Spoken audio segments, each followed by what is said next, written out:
नासिन जाम sorrow में Liaquat medical university अस्पताल इंतजामी अमलदारन विच में वेड़ दवाउन की खोट सहूलतुन की अणहूंद सफ़ाई सुथराई न थियण करे अवाम लाइ बेलाभ बणियल है। तफ़सील लाइ ॾिसूं था जाम शोरे मां अली मुराद चांडियो की रिपोर्ट। लियाकत मेडिकल यूनिवर्सिटी अस्पताल इंतजामी अमलदारन विच में छिकताण सबब मरीजन लाइ बेलाभ बणिजी वही है। अस्पताल में दवाउन की खोट, डॉक्टरन की बेध्यानी, सहूलतुन की अणहूंद और सफ़ाई सुथराई न थियण करे इलाज लाइ ईंदड़ मरीज़ सेहतियाब थियण बदिरां बेहतर बीमार थियण लगा आहिनि। मरीजन के वारसन आवाज़ टीवी सां ॻाल्हाईंदे चयो त डिलीवरी के प्रॉब्लम में असांखे खणी आया 8 खां 10 ॾींहं खां वठी मुसलसिल असांखे हिते रुलायो पियो वञे लम्स अस्पताल जामशोरो में।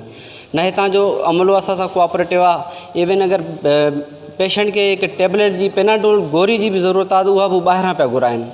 अगर वह टैबलेट भी असांखे ॿाहिरां वठणी आहे तो कोई सरकारी अस्पताल नालो ड्रामो बंद कर से आया हूँ। जुमेरात से ये हो रहा है ट्रीटमेंट, इसका मेरे हिसाब से सही नहीं हो रहा। हर डॉक्टर आता है अपनी रिपोर्ट दे देता है, कोई वहाँ से करा लो, कोई वहाँ से करा लो। मैं बुजुर्ग आदमी, मैं कहाँ तक भागूँगा?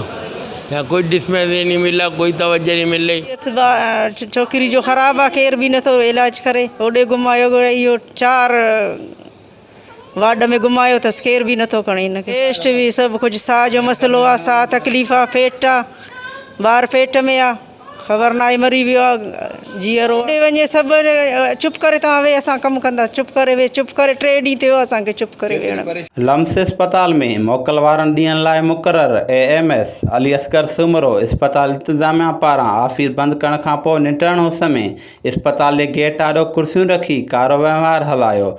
जंहिं साफ़ियुनि सां ॻाल्हाईंदे अस्पताल जे AMS डॉक्टर नियाज़ बबर जे अमलनि खे हिनरीत वाइको कयो। संडे एंड हॉलीडेज़ जेके बि हूंदा उनजो AMS आहियां।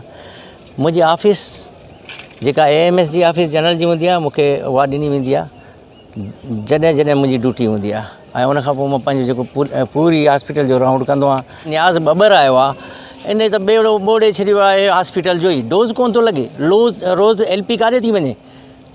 हर माण्हू अची तव्हां करे थो त LP असांखे डोज़ नथो लॻे। पोइ आख़िर मेडिसिन वञे काॾे थी? ऑफिस एडमिनिस्ट्रेशन जी आऊं बि AMS आऊं सीनियर आहियां। ऑफिस बंद आहे, नियाज़ बबर कराई आहे। नियाज़ बबर के आंदो ही इन करप्शन जे करे त नियाज़ बबर करप्शन करे ऐं मरीज़न जो जेको आहे सो पैसो खाए। ऐं इहो कॾहिं बर्दाश्त न कंदुसि। ज़रूरत इन ॻाल्हि जी आहे त सिंध सरकार लम्स अस्पताल में इंतज़ामी अमलदारनि जी वेड़ जो नोटिस वठी अस्पताल अंदर दवाऊं ऐं सहूलतूं मुहैया करे ॾे त जीअं ग़रीब मरीज़नि जो बहितर नमूने सां इलाज थी सघे। अली मुराद चांडियो, आवाज़ TV जामशोरो।